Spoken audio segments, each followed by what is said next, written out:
Vale, como sabéis, estas actividades las grabamos para luego poder colgarlas en el canal de YouTube del colegio y así pues que personas que puedan estar interesadas y que no han podido acudir, que puedan tener ahí la actividad. Vale, bueno, concretamente hoy se va a presentar el libro del Camino Humano, recorrido por dos psicoanalistas y que lo van a presentar sus autores, Elsa Dueña y José María Roteta. Y nada, voy a dar paso a Almudena Santos, que es la persona que ahora les va a presentar un poquito. Y nada, ¿vale? Que vaya bien y gracias por venir. Gracias al colegio por darnos esta oportunidad de presentar, ¿no? este trabajo, este libro. Bueno, voy a presentar, primero, presentar un libro, ¿no? Siempre es motivo de felicitación, pues es un acto de creación que ha estado gestándose mucho tiempo y ha provocado siempre inmensas dudas y tribulaciones en quien lo escribe. Así que, de momento, la felicidad está, ¿no? Hoy voy a presentaros el libro de, como ha dicho Inés, El camino humano recorrido por dos psicoanalistas, de Elsa Duña y José María Roteta, dos psicoanalistas compañeros a quienes en lo personal les tengo mucho afecto y en lo profesional gran admiración y respeto. Voy a decir un poco su currículum y ahora paso, ¿no? Elsa Duña es doctora en psicología, tiene especialidad en psicología clínica, es psicoanalista del APM, miembro titular con función didáctica de esta misma asociación, docente y supervisora del Instituto de Formación de la Asociación Psicoanalítica de Madrid, APM, tiene artículos y libros publicados en el ámbito nacional e internacional y en la actualidad trabaja con adultos y adolescentes. José María Roteta es médico psiquiatra, psicoanalista, miembro titular con función didáctica de la APM, ex jefe clínico del Servicio de Psiquiatría del Hospital Universitario de Cruces, es exprofesor de la Facultad de Medicina de la UPV, actual director del Instituto de Formación de la APM, tiene artículos y capítulos de libro en publicaciones nacionales e internacionales y trabaja también con adolescentes y adultos. Bueno, antes de entrar en el libro, ya las dedicatorias, para que cuando lo leáis, si lo habéis leído, comienzan a perfilar a nuestros autores. Me fijé cómo agradecen a sus ascendentes, a sus padres, también a los hermanos, el haberles, dime. A los padres y hermanos, no a nuestros padres y hermanos. Porque a lo largo de la vida hay muchos padres y Bueno, hay muchos padres y hermanos, pues tiene razón, me matiza. Bueno, el haber a todos esos padres y hermanos, haberles ofrecido las coordenadas suficientes, como ellos mismos dicen, para ser ellos mismos y desarrollarse. A sus descendientes y todos los que venimos detrás, sus hijos, regalos tan preciados para ellos y a todos los que les han acompañado en su andadura. El tono afectivo y cercano anuncia lo que luego despliegan en el libro, la idea de camino, de los momentos vitales y las vicisitudes emocionales que van surcando todo ese recorrido. Recorrido en el que al otro, desde el comienzo, dan tanto valor. Otro en su función, un otro en su función de cuidador, de quien contiene dando sentido a lo que circula en lo interno y en su relación con lo externo. Prologa el libro Stefano Bolognini, psicoanalista de prestigio internacional, quien destaca el riquísimo acervo de ideas y experiencias fruto de décadas de estudio y de ejercicio de la profesión. Añado que el libro da muestras de una gran coherencia de pensamiento, una coherencia lógica, no solo cronológica, coherencia lógica de los procesos, de los estadios, si queremos llamarlo así, de cómo lo que se da o no en un tiempo de la vida afectará favoreciendo o dificultando el funcionamiento posterior. Consiguen un texto fluido, accesible para el que se acerca aproximándose a una mirada psicoanalítica, pero con todo el rigor y conocimiento profundo. Se trata de una tarea admirable, bien difícil, transmitir la compleja esencia del psiquismo humano y sus vínculos a lo largo de la vida, no desvirtuar los conceptos y al mismo tiempo explicarlos de una forma asimilable, atrayente y que haga eco en el lector, promoviendo su curiosidad. Pues esto es lo que habéis conseguido el ser José María. ¿De qué hablan? Nos hablan de cantidad de cosas. Nos hablan de las ambivalencias respecto al deseo de tener un hijo, del hijo imaginario que se construye antes incluso de haber nacido, de los primeros encuentros, de las dificultades para encontrarse, de cómo se va construyendo el psiquismo, la entrada del tercero y la exclusión más tarde, de lo que ha tenido que pasar para que un niño llegue a jugar con tranquilidad y luego a interesarse por los conocimientos, de la explosión de la pubertad que traerá el cuerpo sexuado con toda la extrañeza y miedos que provoca. Hablan de miedos, de amores y odios, de fantasías, de culpas y un largo etcétera de cosas que nos pasan a los seres humanos en el transcurso de la vida. A lo largo de los capítulos van reflexionando, conversando con el lector, se relacionan con ese lector imaginario de tú a tú, como un compañero de viaje, del viaje humano, y ayudan a formularse interrogantes. Amaneciendo, llaneando por la edad del Alozón, atardecer en el camino, son algunos de los capítulos. La tonalidad afectiva del libro, incluso poética, y esto lo digo subrayando su importancia, porque los artistas, y sobre todo los poetas, son esas personas elegidas, capaces de tener un acceso directo al inconsciente, al alma, se decía en otros tiempos, a lo más profundo del sujeto, eso que se sabe propio y sin embargo se ignora, o eso que se sabe sin tener las palabras para nombrarlo. Decía, esta sensibilidad no nos tiene que impedir ver las ideas claras, sin abaces, que transmiten sus palabras. El espíritu crítico que defienden con todo aquello que obstaculice el crecimiento psíquico de una persona, más si se está formando. Es un libro sin medias tintas. Sus posiciones están reflexionadas y sustentadas conceptualmente, y en algunas ocasiones hasta pueden ir contracorriente. En este libro los autores generosamente nos regalan un saber sin imponer ni aconsejar. No pretenden dar respuestas, sino promover la curiosidad de tantas cuestiones humanas que se abordan. Para acabar y poder escuchar de primera mano algunos contenidos del libro, quisiera transmitir, hoy que estamos en el Colegio de Psicólogos, a tantos psicólogos y psicólogas que empezáis vuestra andadura profesional o que queréis ampliarla porque algo se os queda corto, que este libro puede seros de gran ayuda. Puede ser un buen compañero. No es un libro de técnica ni un manual, pero os ayudará mucho en el trabajo clínico. Así que Elsa y José Mari, quiero felicitaros porque no es fácil en nuestra disciplina escribir un libro tan riguroso y sugerente. Yo no soy capaz.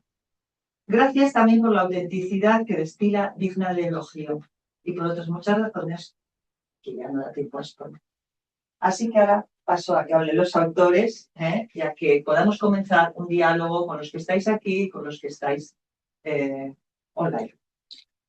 Bueno, quizá empezamos, ¿no? Y ya antes en el previo habíamos estado hablando de cómo surge esta idea de nosotros de hacer este libro. Bueno, pues esa cuestión voy a responder. Pero en cualquier caso quiero dar las gracias tanto a los presentes como a las personas que os habéis conectado online.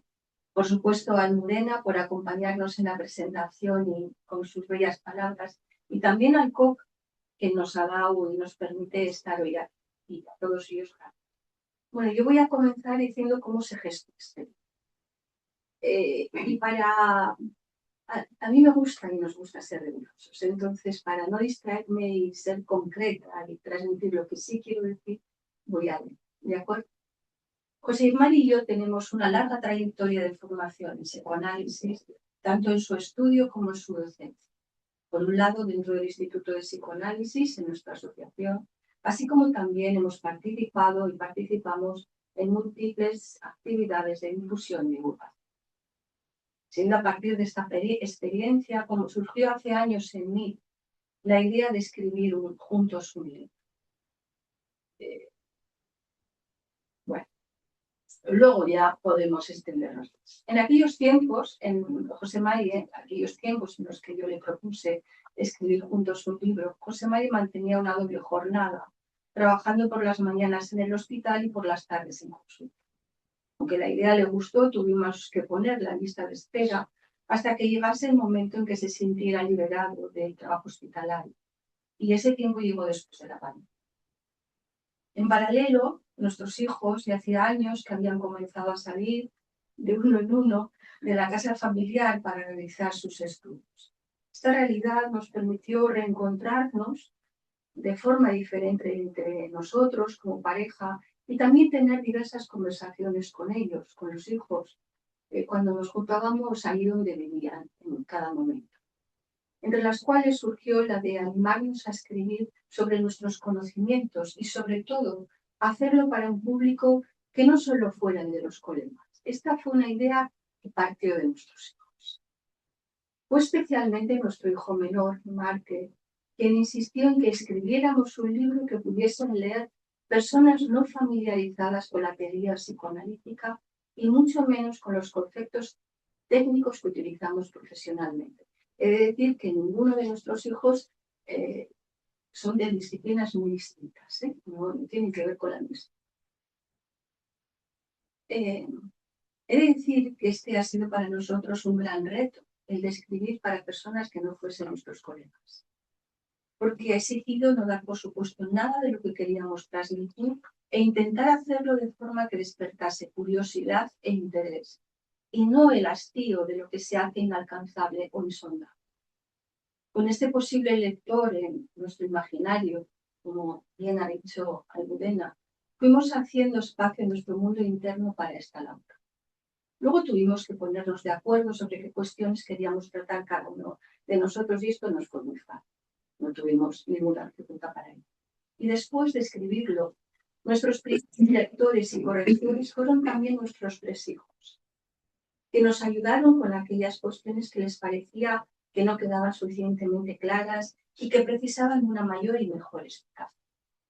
Marque, singularmente, se mostró como un corrector exigente, subrayando en el texto todo lo que no le convencía o le parecía oscuro o falto de ejemplos aclaratorios. No fue sencillo llegar a dejarle medianamente satisfecho, pero he de decir que este trabajo fue tan importante que no tuvimos que hacer posteriormente, ni nos pidieron posteriormente, ninguna corrección, absolutamente ninguna. No tuvimos que modificar nada, ni añadir nada. Luego, este trabajo fue muy importante. Como hijo menor, debió sentir inconscientemente la necesidad de comprobar si al abandonar la casa parental nos dejaba pobres y estériles, o todavía afectados. Con este libro hemos intentado compartir nuestro interés en comunicar la riqueza y complejidad de la vida humana desde la perspectiva psicoanalítica. Una comunicación atravesada por nuestra experiencia teórica, clínica y vital, nutrida además por muchas horas de estudio. Es por ello que el libro está habitado por múltiples autores, colegas y pacientes, de quienes hemos aprendido y con quienes hemos dialogado y a veces discutido, intentando lograr con todo ello un trabajo de transformación e integración que nos permitiera decir lo que pensamos con nuestras propias palabras. Este libro está concebido para que el lector dialogue consigo mismo, con nosotros y con los demás, en definitiva, para que siga pensando y con ello haga uso de su capacidad creativa, tan importante en la vida y para la vida. Para nosotros resulta muy importante no hacer del conocimiento un saber encriptado al que los demás no puedan llegar. Por ello, consideramos fundamental hablar y escribir sin hacer sentir inferior al otro, lo que siempre está vinculado a un deseo de dominio y control y a una necesidad patológica de ser admirado y necesitado. Una necesidad narcisista a la que, si uno se somete, quedará forzado a ser o a vivir alienado. Lo que impulsa el deseo de saber en todo ser humano es la posibilidad de conseguirlo en un grado suficiente y en un tiempo no excesivamente largo. Ambas cualidades hacen posible y allanan el camino para lograrlo sin desfallecer. Pero este libro también es el testimonio de nuestro compromiso y gratitud a la institución a la que pertenecemos, la APN, por todo lo que nos ha dado y por aquello que no puede darnos y que sin embargo no nos ha impedido buscarlo a través de otros autores y otras asociaciones, psicoanalistas, todos ellos, que forman parte de nosotros y cuyo conocimiento, al haber sido atravesado por nuestra propia elaboración interna, ha pasado a formar parte de nuestro tejido psíquico, consciente e inconsciente. Entre estos psicoanalistas que forman parte de nuestra haber está Stefano Bolonini, como ha dicho Almudena, es un psicoanalista italiano que es de Bolonia y trabaja en Bolonia y que es altamente reconocido a nivel internacional y que ha escrito un prólogo nuestro libro, tan vivo y cercano a nosotros. Para terminar, deciros que una vez que dimos por concluidas las correcciones, enviamos el libro al Comité de Publicaciones de la APM, quien consideró oportuno publicarlo, y así lo transmitió a la Junta Directiva de nuestra asociación. Y con esto concluyó el nacer de este libro. Muchas gracias. Bueno, a mí me toca recorrer un poquito el contenido del libro, pero ahora cuando Elsa ha hablado de que probablemente nuestro hijo pequeño, al dejar el nido, se preguntó si nos dejaba pobres y estériles o todavía fecundos, lo que le dijimos al terminar el libro es: marque oficialmente, quedas destituido de la posición de hijo pequeño, tienes un hermanito. Entonces, obviamente hay un momento en la vida en que ya no se pueden tener hijos, pero se pueden seguir teniendo hijos. Realizaciones, sueños, etcétera, que se pueden realizar. Con respecto al libro, como ha dicho Elsa, el prólogo lo escribió Stefano Bolognini. Además de que sea un psicoanalista altamente reconocido, fue presidente de la Sociedad Italiana y después de la Internacional Psicoanalítica, a mí me parece que lo que más me importa es que es un hombre de una calidad humana excepcional y que fue un regalo que se ofreciese a hacernos el prólogo. El libro empieza con ese prólogo, después hacemos un aviso a caminantes en el que les decimos qué ofrece y qué no ofrece el libro.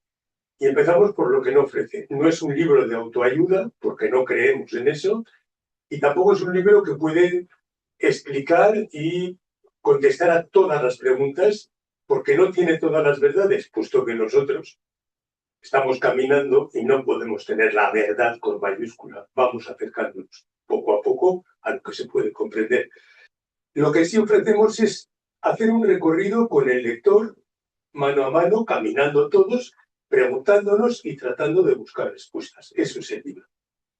Y también hacemos una especie de crítica de por qué el psicoanálisis, después de un periodo al comienzo, en los primeros 80 años del siglo XX, tuvo un gran auge y fue muy valorado, ha entrado en esa especie de crítica constante de que si no es científico, de que si es elitista, tal cual, y hacemos una crítica de los motivos que puede haber para eso. Unos que tienen que ver, como siempre, con los intereses económicos más o menos oscuros. Y otro que tiene que ver también con cómo los psicoanalistas, después de ese auge tan maravilloso, hemos podido sentirnos muy pletóricos y quedarnos encerraditos en nuestros despachos y no salir a la calle a decir qué es esto y cómo funciona. Y esa es una crítica a nosotros.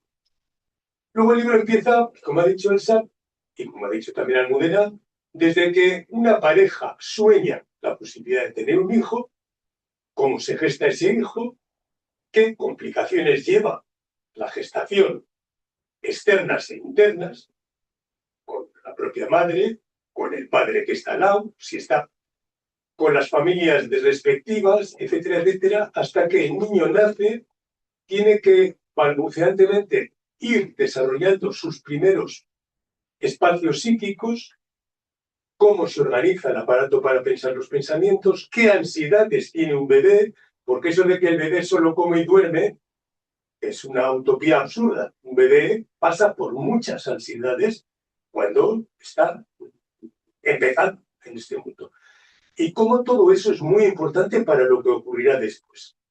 Cómo se desarrollan los primeros tiempos del bebé, cómo empieza a ser un niño chiquitín y cómo va separándose de la madre y encontrando un mundo que está más allá de la madre. Y todas esas vicisitudes que no están exentas de dificultades. No hablamos de patología en el libro, hablamos de lo que le ocurre a un ser humano. Lo que le ocurre a un ser humano, si las cosas no van bien, puede ser patología.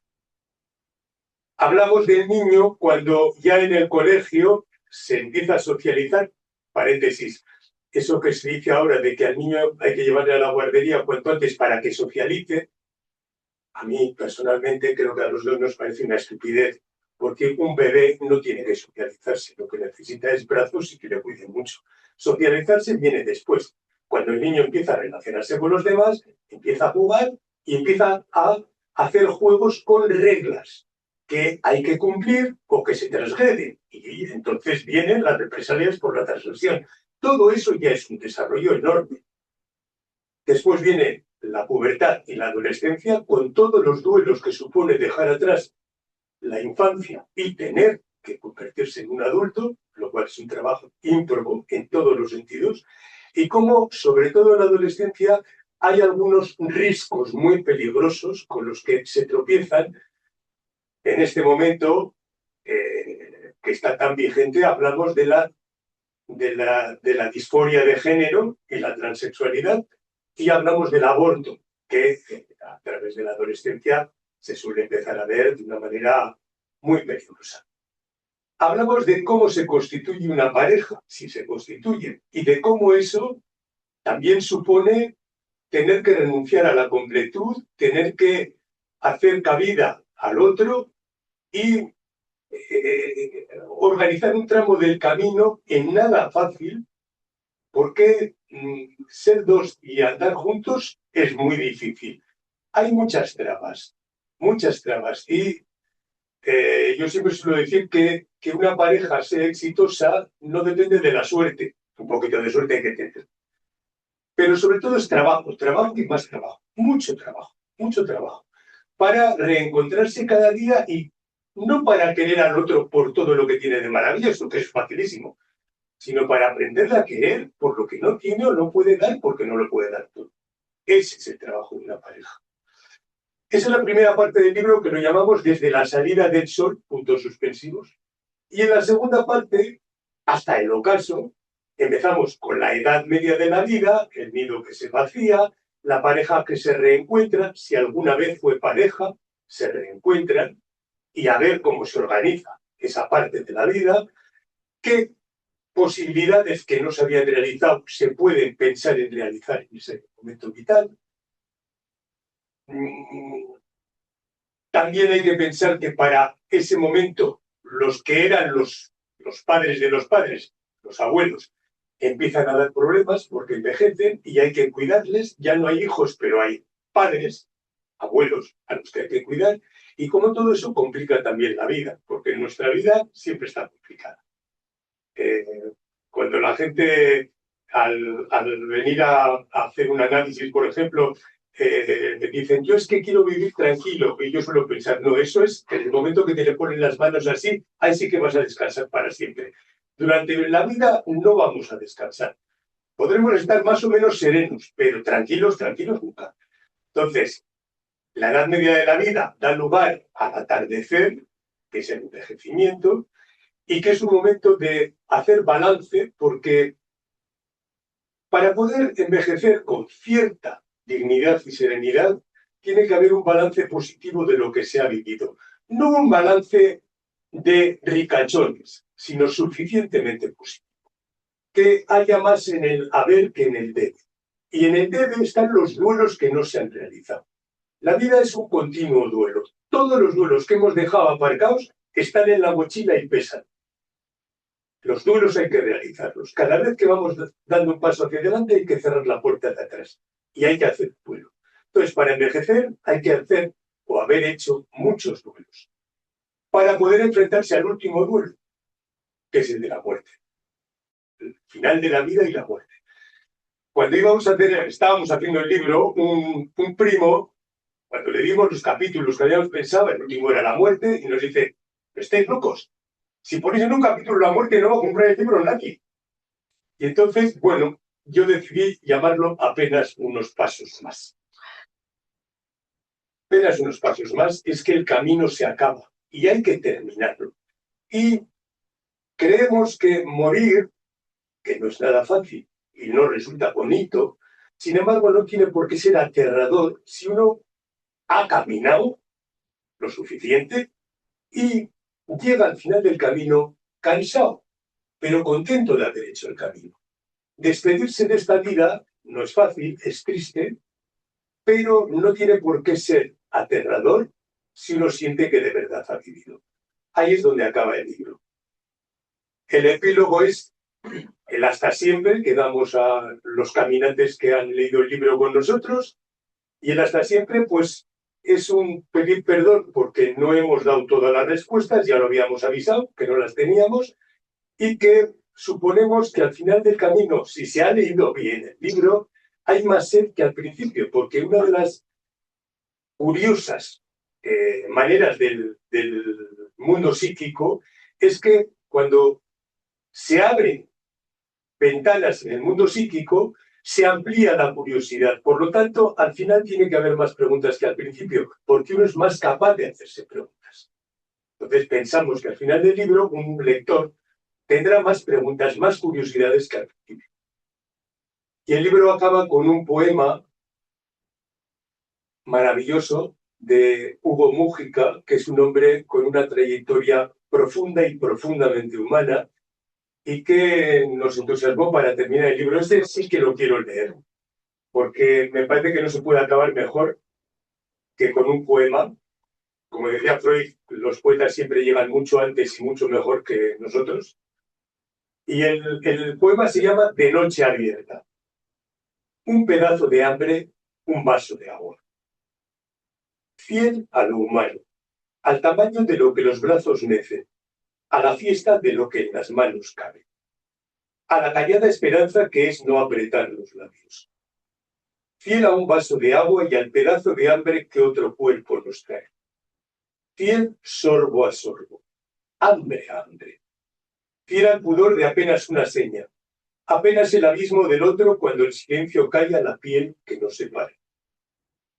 Fiel al límite de morir hombre, de haber abrazado el vacío que ese mismo abrazo llenaba. Ya está. Para recorrer lo que os has hecho. Bueno, pues quizá ahora podemos abrir un poco, ¿no? Sí, la verdad es que para nosotros lo mejor de este libro es el coloquio. Quiero decir, nosotros lo presentamos, pero nos gustaría poder intercambiar, bueno, pues con los que estáis presentes y online, pero que dé lugar al intercambio, a lo que os haya sugerido, bien lo que hayamos dicho, o si habéis podido leer el libro, pero el coloquio, porque al final nosotros creemos que o consideramos el conocimiento como un elemento de expansión constante. Y para que se produzca conocimiento es necesario el encuentro de dos partes diferentes. Si no, no hay ni conocimiento ni creatividad. Simplemente es una repetición. Así que nos gustaría que hoy Almudena nos decía, bueno, y no estáis un poco cansados de la presentación del libro. Y yo le decía, bueno, no, si hay coloquio, ¿no? A mí me interesa si hay coloquio, porque es en el encuentro con los otros donde esto sigue vivo, ¿no? Y se sigue expandiendo, no el libro, sino al final el hecho vital de encontrarse con el otro, ¿no? Y lo que permite. Así que, bueno, ahora os damos la palabra. ¿Quién se atreve a hablar ahora? No, sobre cosas que os haya sugerido. Por ejemplo, José María ha hecho referencia a la muerte, ¿no? Es ese último capítulo. Y yo cuando te oí ahora, lo conectan con lo siguiente. Hace no mucho, un pediatra me daba una anécdota con la que se había encontrado. Y es que tenía en consulta un niño de 5 años. Y le pregunto, ¿en qué curso estás? Y el niño dice, en 5º.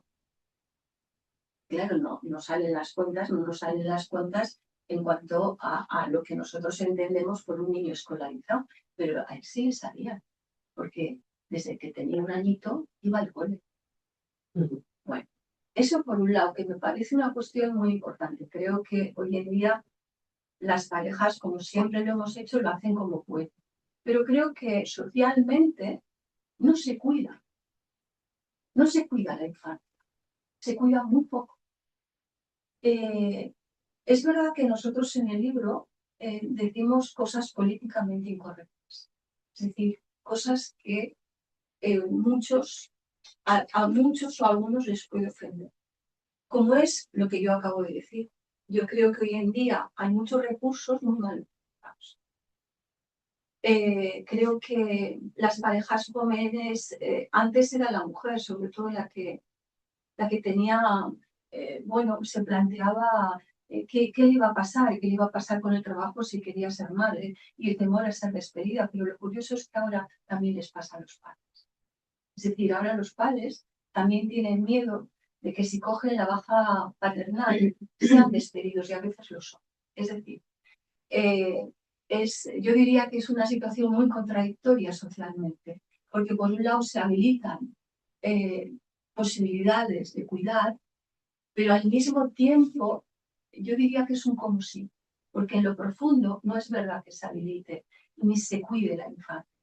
Y la infancia es el tesoro, porque es donde se va realizando y constituyendo los pilares de toda una vida.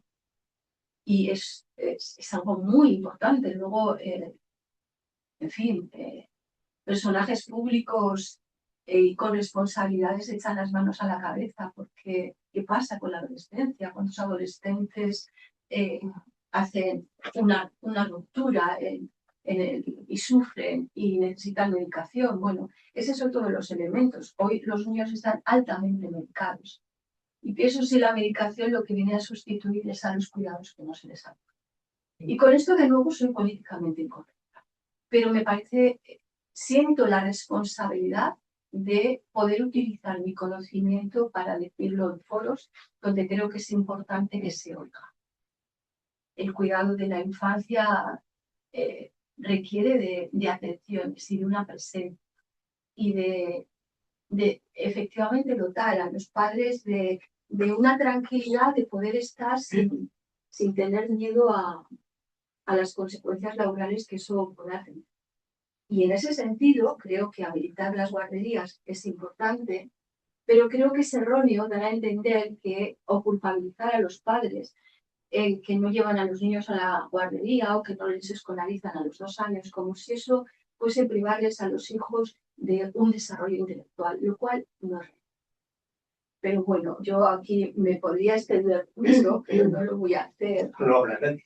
Bueno, yo sí te quiero decir algo, estoy totalmente de acuerdo, pero también te voy a decir, yo observo, sobre todo en pueblos pequeños, en los que más o menos conoces un poquito el ecosistema, que hay mucha responsabilidad de los padres que no ejercen y pueden, con un nivel socioeconómico medio alto, y se llevan los niños de cañas, se llevan los que no les proporcionan descanso, tal, porque ellos, eternamente jóvenes, eternamente libres, y quiero ser padre, pero quiero no serlo, y que yo solo observo, ellos están agotados. Sí, agotados.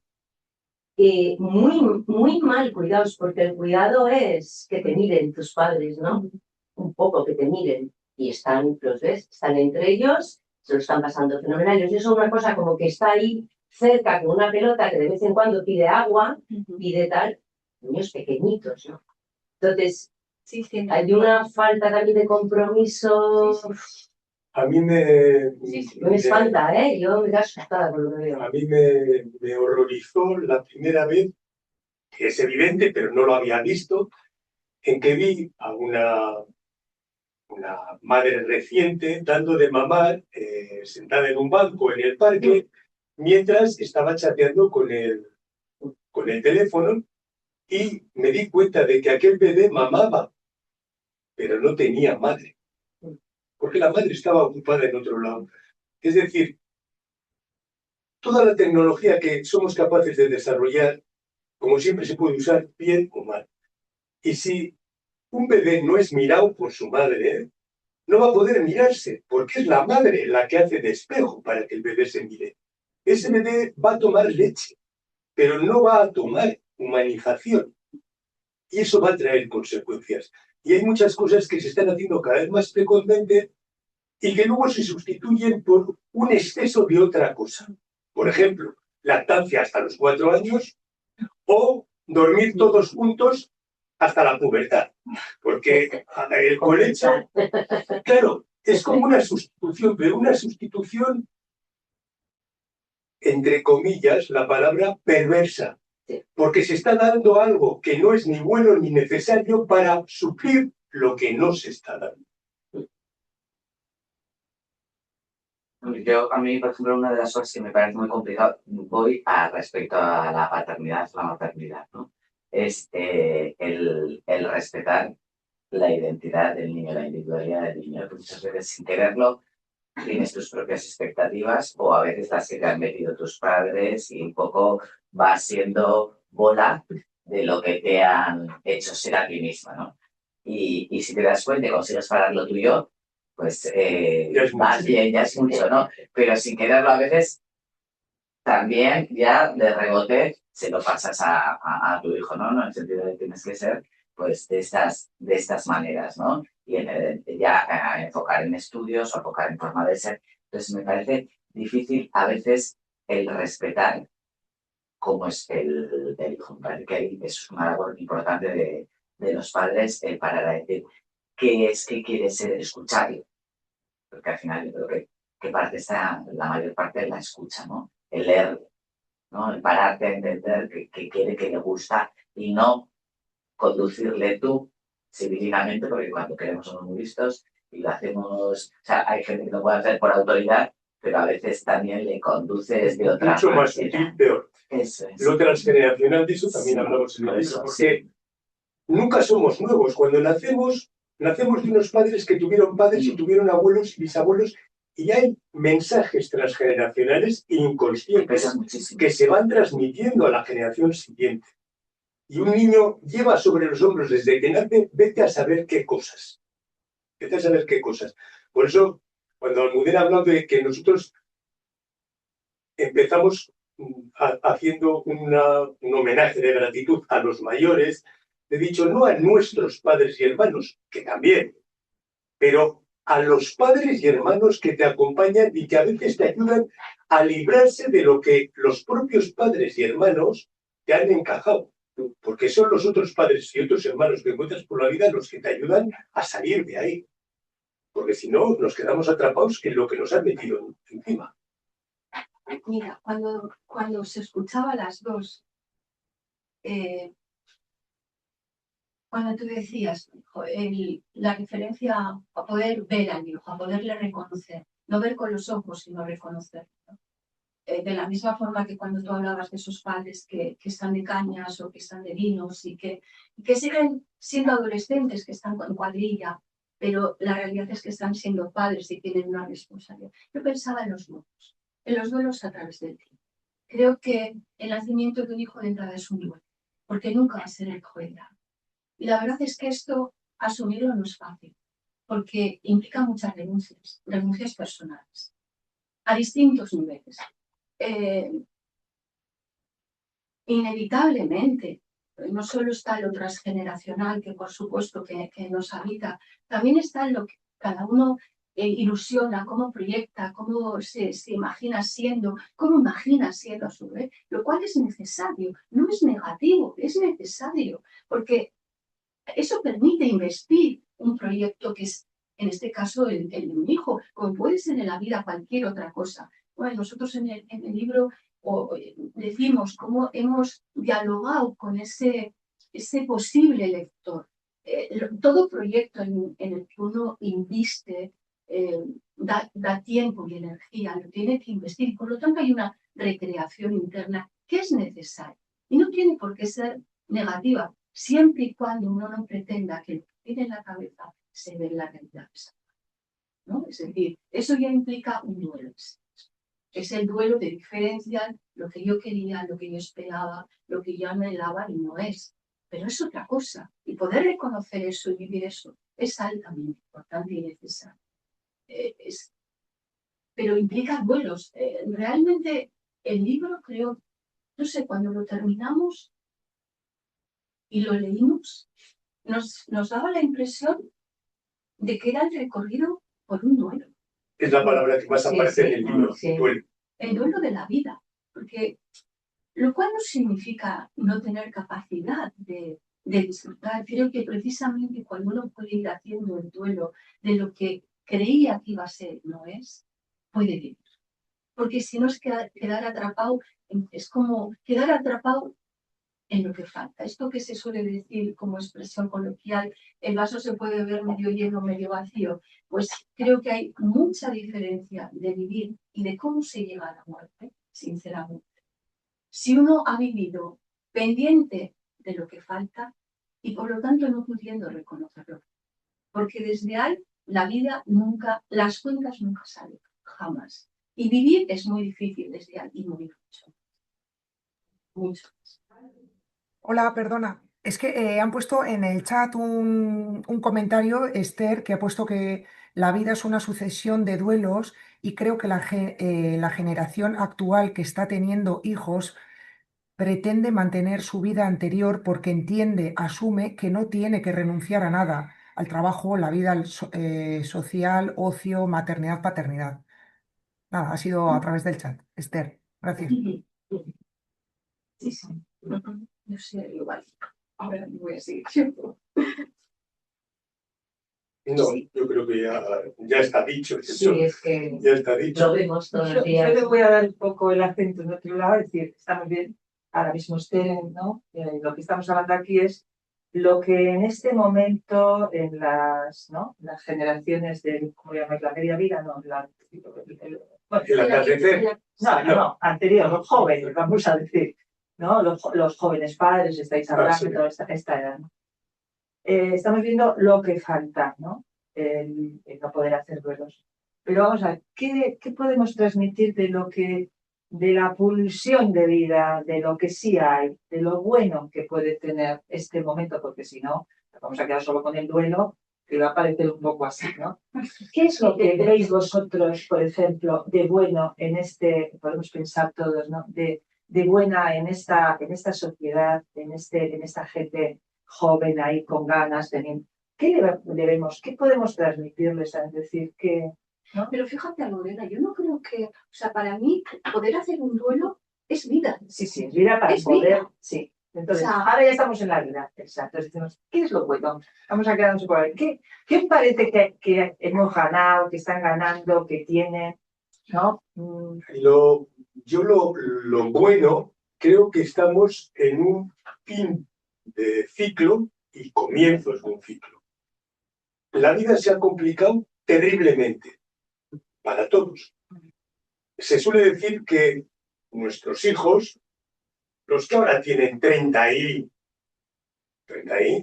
ya les ha tocado una vida más difícil laboralmente, en donde probablemente nunca van a vivir mejor que los padres. Es la primera vez que eso ocurre.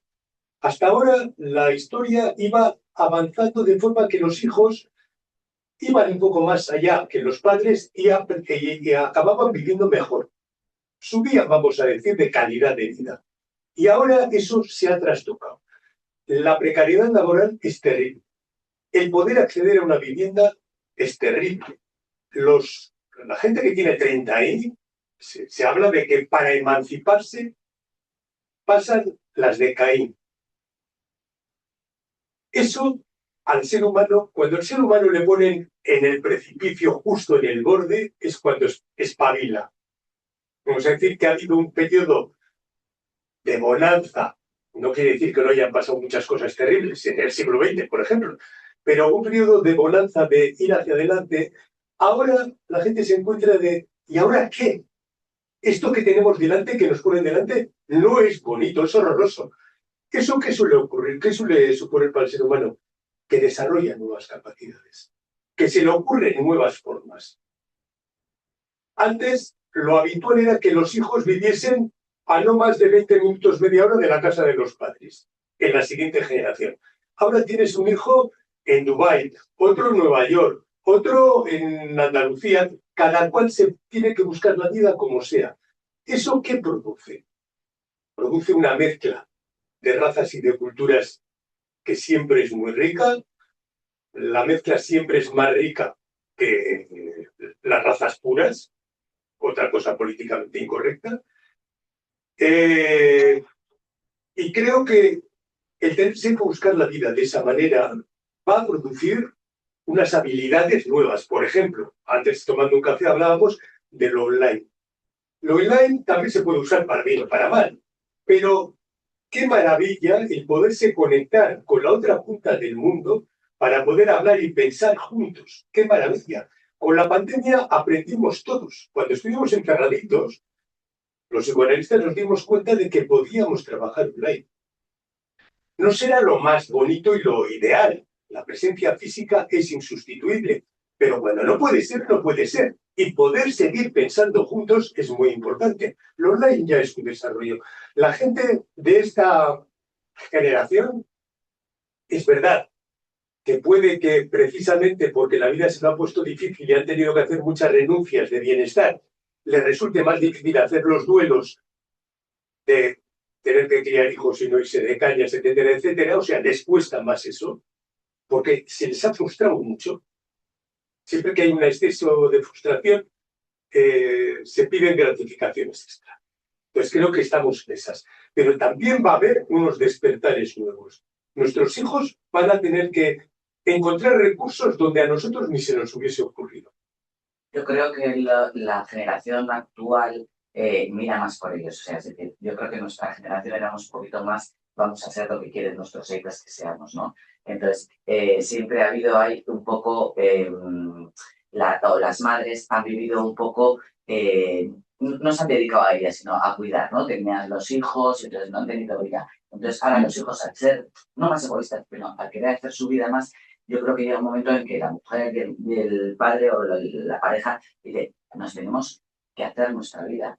Y a veces ese irse de los hijos y que los hijos sean más egoístas pone en realidad a veces un vacío de mujeres que se han dedicado a cuidar y no se han dedicado a qué me gusta a mí, qué hago yo, qué no quiero, ¿no? O sea, qué quiero yo de mi vida, ni se lo habían planteado. Entonces, creo que la generación de ahora tenemos, bueno, que hay más comunicación entre padres e hijos. Yo hablo con mi hijo en unos términos que me era imposible hablar con mis padres de determinadas cosas, pero sí es verdad que se ha confundido esa comunicación con el tener límites, que para mí me parecen fundamentales, porque sin límites estamos perdidos. Bueno, pero Yo querría decir algo un poco distinto, pero en lo que creo que sí está bien un cambio y a mí me despierta mucha curiosidad. Y es cómo es verdad que hay parejas que son eternos adolescentes, pero también hay otros que no. También hay otras parejas donde a mí me despierta mucha curiosidad cómo va a ser el desarrollo de la integración y está siendo la integración del hombre mucho más en la crianza. Muchísimo más. Hay muchísima más implicación y deseo de estar, pero deseo de estar desde el principio, ¿no? Quieren estar en la baja maternal, o sea, no solo tenerla por paternidad, pero ejercer, ¿no? Salir con su bebé de paseo, cuidarle, como no han hecho los hombres de otras épocas. Para mí la pregunta, que es una incógnita, esto como vamos a ver, ¿no? Es si el hombre, el padre, va a poder ejercer su función materna, lo cual es altamente importante, pero si al mismo tiempo va a poder ser ese padre y esa madre, es decir, creo que la cuestión de ser padre y madre la función no es de género, es una función, por lo tanto, la pueden ejercer tanto las madres como los padres. Pero mi pregunta es si al incorporarse el padre mucho más, de forma mucho más a la función materna, al mismo tiempo le va a permitir o no le va a impedir ejercer su función paterna. Porque si el padre se convierte en madre y deja de haber un padre, en función paterna, es decir, la posibilidad de dar, pero de poner límites, como tú has dicho, una cosa es la posibilidad de hablar con los hijos de cosas que antes no se hablaban y se contemplaban, pero que eso no le convierta a los padres y madres en colegas, ¿no? Que los padres y madres puedan ejercer como tal, porque eso es lo que necesitan los hijos, porque eso es lo que hace que los padres sean fiables y confiables. Es decir, ese a quien me puedo acercar y pedirle lo que necesite, pero que al tiempo me va a poder decir no. Y para mí hay algo que es fundamental y es poder diferenciar qué necesito yo y qué necesita mi hijo, ¿no? Creo que tú antes has mencionado el colecho, el pecho a demanda, y creo que hay una gran confusión entre qué necesita un bebé y qué necesita un bebé. Y creo que se está colocando en lo que necesita el bebé, lo que en realidad tiene que ver con la dificultad de una madre para separarse. Y del padre. Y del padre. Y de un padre que no funciona. Sí, sí, sí, sí. Que funcionan como niños los dos. Bueno, pero yo estaba pensando en la generación que tú has dicho que quizá es más egoísta. La palabra egoísmo siempre tiene muy mala prensa, pero el egoísmo es lo primero que tiene que haber. Incluso en el Evangelio, Jesús dice, ama a tu prójimo como a ti mismo. Empieza por ti, porque si no eres bueno para ti, no vas a ser bueno para los demás. Si tú eres tan generoso y tan desprendido que vives para los demás, les vas a pedir algo a cambio. Sometimiento, amor perpetuo, veneración, lo que sea, pero les vas a pedir algo a cambio. Hay que empezar por ser bueno con uno mismo. Entonces, yo creo que los jóvenes, pero joven pongo 30 años, que para mí ya Los son adultos jóvenes. jóvenes. Los adultos jóvenes. Ahora, por ejemplo, no están por la labor de vivir para trabajar, como hemos hecho en nuestra generación. Y eso se suele decir, es que no tienen capacidad de frustración. Bueno, lo que piensan es que hay que trabajar para vivir y no al revés. Y que tienen otros proyectos y otras expectativas y otros intereses. Y quieren poder hacer distintas cosas en la vida. Y eso me parece que es muy bueno. Y el modelo para los hijos, muy bueno. No se trata de vivir perpetuamente encadenado al trabajo, por mucho que te guste, sino de tener tiempo para la música, el arte, la cultura, los amigos, para disfrutar de otras cosas, porque la vida no es el castigo divino por haber hecho el pecado original. La vida, yo creo que estamos aquí para tratar de ser felices, sabiendo que el ser humano nunca puede tener una felicidad completa, porque en su propia naturaleza está el conflicto. Entonces, vamos a tener conflictos, pero vamos a procurar disfrutar un poquito. Yo creo que los de ahora están más por la labor, ponen más límites. Hablando de límites, ellos ponen más límites a esa invasión de las exigencias de las empresas, de los trabajos, del poder, del gobierno, de quién es qué. No, tengo que, pero también quiero otras cosas. Y eso creo que es nuevo. Entre las cosas buenas que tienen ahora. Estoy aquí, es que os voy a leer otro comentario, ¿vale? Es de Atenea y dice, es posible que los duelos de la actualidad carezcan de los ritos de paso que nos han acompañado en el transcurso de nuestra evolución civilizatoria humana y que se esté patologizando porque le falta aquello que nos vincula con lo invisible y el misterio de la vida y que nos completa como ser humano porque da sentido y propósitos. ¿Vale? Gracias. Bueno, la verdad es que a mí lo de estar triste, considerarlo un problema, obviamente no, ¿no? Yo recuerdo una, o sea, podría nombrar muchísimas situaciones y anécdotas en las que la tristeza es sentida como algo que está mal, algo que hay que erradicar. Y creo que en la vida la tristeza es necesario transitar por ella. No para quedarse, pero hay que pasar por ella, porque inevitablemente hay momentos que nos ponen tristes y eso no es un problema ni hay que medicarlo. Eso es uno de los Vuestro problemas. libro habláis, aparte de tristeza, se me ocurre del aburrimiento. Me parece que habéis El hablado un montón aburrimiento. del Todo aburrimiento. cumple su función. Que también La cumple. tristeza tiene una función. Y el aburrimiento también. En determinadas épocas, ¿no? No se aburre, El poderse aburrir. ¿no? Los niños de ahora no se pueden No se aburrir. aburren porque están saturados. Están saturados y hiperexcitados todo el tiempo. Todo el rato. Y el aburrimiento era una de las cosas maravillosas de la infancia. El me aburro era poner en marcha la cabeza, la fantasía. El verano eterno. Yo creo que ahora se les pasa. Y la tristeza, yo cuando trabajaba en el hospital, estaba hasta el gorro de ver que cada vez que aparecía un duelo, alguien que se moría, el nido vacío en las madres, sobre todo, se veía, e inmediatamente poner un antidepresivo. Y yo decía, pues si no están deprimidos, están atravesando el periodo de despedida de algo.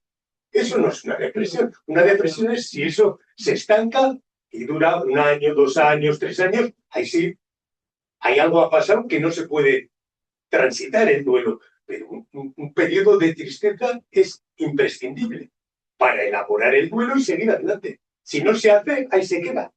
Pero pasa un poco lo mismo con la ansiedad. Enseguida la gente, hola, bueno, a ver, tienes un problema económico, no vas a llegar a fin de mes, está pasando una cosa que va a venir, pues normal que estés preocupado, pero llevarlo todo pues, lógicamente, si no puedes con ellos cuando necesitas al profesional y en su caso, la medicación si fuera necesaria.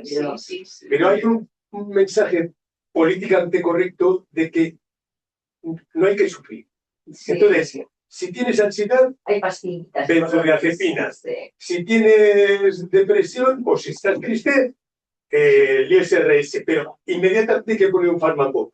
Somos el país más hipermedicalizado de Europa. Pero bueno, y las terapias express, ¿no? O sea, yo creo que la gente le cuesta hablar de lo que duele. O sea, y entonces la gente no pregunta o si estás pasando un duelo, una separación, o tal, no te sientes acompañado porque al final conectas con la tristeza. O sea, preguntas qué tal, si te ha muerto el padre, ya, pero es que está conectando cuando se te muera el tuyo, si no se te ha muerto ya. Entonces es como la gente rehuye. Y al final no te queda otra que ir a terapia si tienes la suerte de poder hacerlo, ¿no? Y al final encontrar un sitio donde puedas hablar de lo que duele. Esa es la pena, ¿no? Que al final no estamos acostumbrados, o la gente que queremos, a poder sostenernos, ayudarnos y hablar de lo que duele. Estaba pensando, al escucharte, estaba pensando en lo que nos ha leído Esther de un comentario de alguien online. Y lo he conectado con lo siguiente, y es, en un momento dado hay una persona que dice, bueno, pero estas cosas que me pasan son las cosas del primer mundo, ¿no? Es decir, ¿cómo hablar de mis penas, de lo que me duele, de lo que me cuesta, si hay otras personas que están en situaciones profundamente precarias, están heridas, están muriendo, ¿no? Pero claro, evidentemente esa realidad existe, por supuesto que sí, siempre ha existido y sigue existiendo, pero es como si solo se pudiese llorar si hay ganas, ¿no? Vivimos de épocas donde la generación de nuestros padres, si no la vivieron, desde luego vivieron el después. Pero bueno, las generaciones posteriores no hemos vivido una guerra. Pero eso no quiere decir que no haya otros elementos que puedan producir inquietud, ansiedad, tristeza, ¿no? Es como si uno solo pudiese hablar de lo que le duele o le cuesta si en lo real está pasando algo trágico. Y de lo trágico es fácil hablar. De lo que es más difícil hablar y poder compartir y no sentirse humillado o no sentir el orgullo herido, ¿no? O no sentir la culpa de estas son cosas del primer mundo, ¿cómo me voy a quejar de esto? ¿No? Cuando en realidad poder hablar y compartir con otros, ¿no? Antes esta persona en online decía, hemos perdido, no sé exactamente. Los rituales. Sí, no sé ella qué tiene en la cabeza, ¿no? Pero quizás en otros momentos había más cabida para hablar de lo que no se podía, de lo que no se alcanzaba, de lo que no llegó. Es como si hoy viviésemos en el mundo donde todos tenemos que ser felices. Y si no somos felices, es que algo estamos haciendo mal. Hola, sí, hay alguien online que ha levantado la mano, supongo que quiere participar, puede activar la cámara, el micrófono, lo que quiera.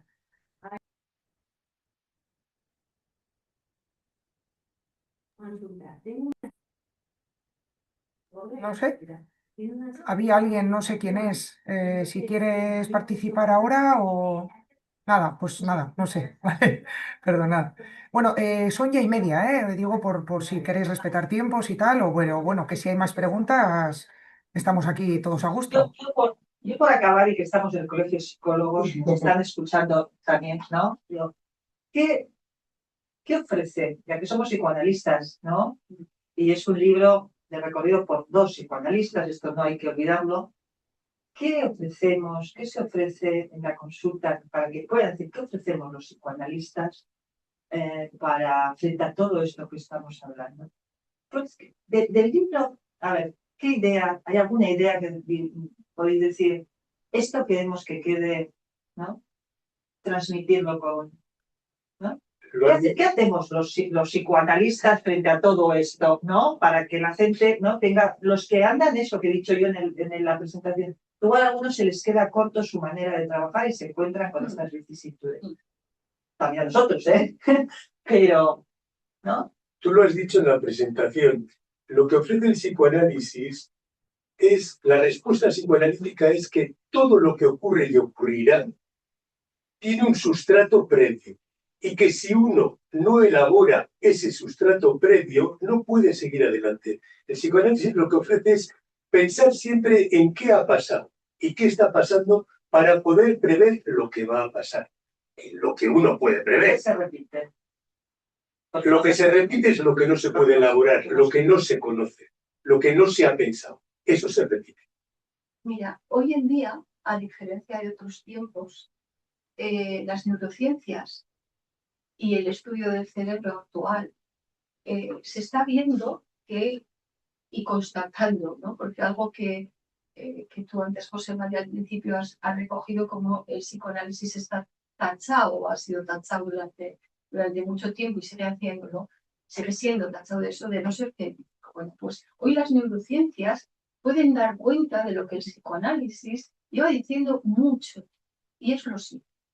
Aquello que ha quedado censurado, digamos que ha quedado cerrado a ser pensado, a poderlo hablar, poder tener conciencia de ello, el cerrarlo no quiere decir que no siga existiendo, y eso es el equivalente como a una autopista cerrada. Bien, desde las neurociencias lo que se está observando es como en el momento en el que las neuronas, aquello que ha quedado censurado, clausurado, que no se ha podido pensar, pero cuando yo digo pensar es ser consciente de lo que a uno le está pasando, porque a uno tampoco le han enseñado, porque uno no ha ido aprendiendo bien. Cuando eso está clausurado, pero en un trabajo de psicoterapia y sobre todo de orientación psicoanalítica, ¿por qué digo de sobre todo? Porque trabajamos con el inconsciente.